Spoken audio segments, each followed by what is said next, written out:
正所谓无限风光在险峰。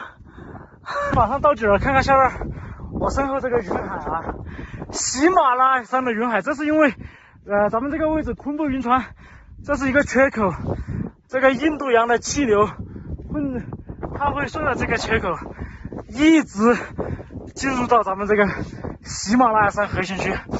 再后面就是珠峰旁边的卢子峰，7800。哎呀，过来，来，现在还是把镜头转过来给大家欣赏一下所谓的这个险峰之上的美景。